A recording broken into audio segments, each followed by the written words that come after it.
as young leaders, you bear the responsibility of facilitating this understanding amongst diverse people and encouraging people to learn about each other, and by finding similarities and respectfully learning about the differences, ideas will be shared that will benefit the community as a whole.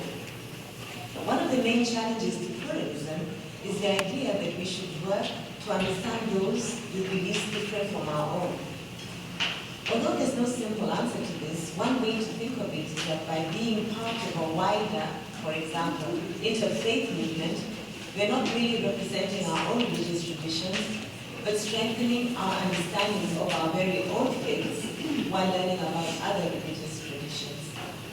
From our own experiences as exemplified by this event, the best way to achieve a pluralistic society, one in which people actively engage in diversity, is to embrace diversity in our everyday lives.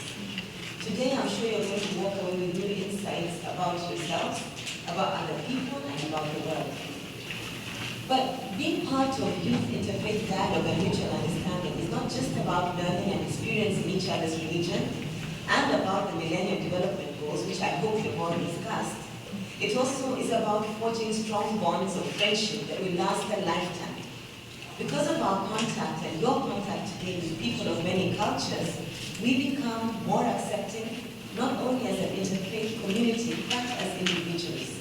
We ask more questions out of genuine interest, and also by asking the right questions, we overcome the problem of ignorance in new ways beyond 2015 and beyond the MDGs. Each of us have stories, each of us have backgrounds, each of us have cultural, religious, interfaith, or faith experiences that we have gone through, that we go through now, that you go through in your families, in every institution that you interrelate with, whether you're a student or you're working for the UN, or you're working, you're in college or in high school. And we need to think about how we operate as individuals and collectively to try to make a better world. Right now, we have terrible problems. I don't have to list them for you. We are all very aware of them. A lot of famine in Somalia and people come in Kenya, the wars in Iraq and Afghanistan, tremendous shortages of food, climate change right here at home. Look, today it's 100 and whatever it is degrees, and this is a problem that you guys and those of us who are older with you, we're going to have to deal with in the next 10 years, in the next 5 years, because these are complex problems that affect everybody here in New York City, in New York State, through our country, and everybody around the world. We in Bali, the Bell Labs of Leadership Institute, one of the things that I really believe is that we have to change.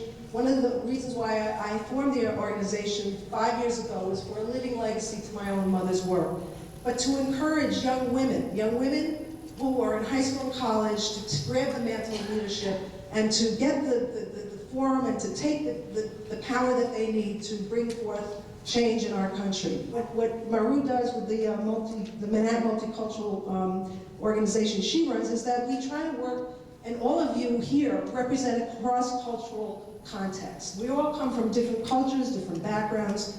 We try to foster a curriculum where we do create utmost tolerance and respect. And I hope that all of you in this audience really share that kind of conversation with your friends and your families and people that you don't normally interrelate with, that you can share your own culture, your own language, your own backgrounds, your own dress with your friends and with your colleagues, and be proud of those heritages. I want to conclude by something that my mother used to say: change is not simply about mainstreaming youth.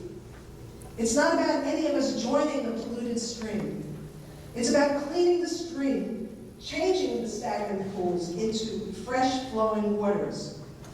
Our struggle is about resisting the slide into a morass of anarchy, violence, intolerance, inequality, and injustice.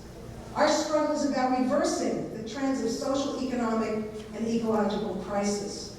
Our struggle together is about creating sustainable lives and attainable dreams.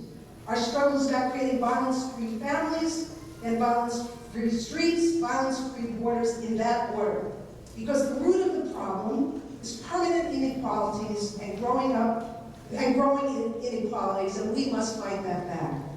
And you and we together must make a world that is peaceful, harmonious, and that will be environmentally sound for you to grow up in, for you to have your families in, for all of us to be able to live in a peaceful, freer existence so that we can all be and express who we truly are.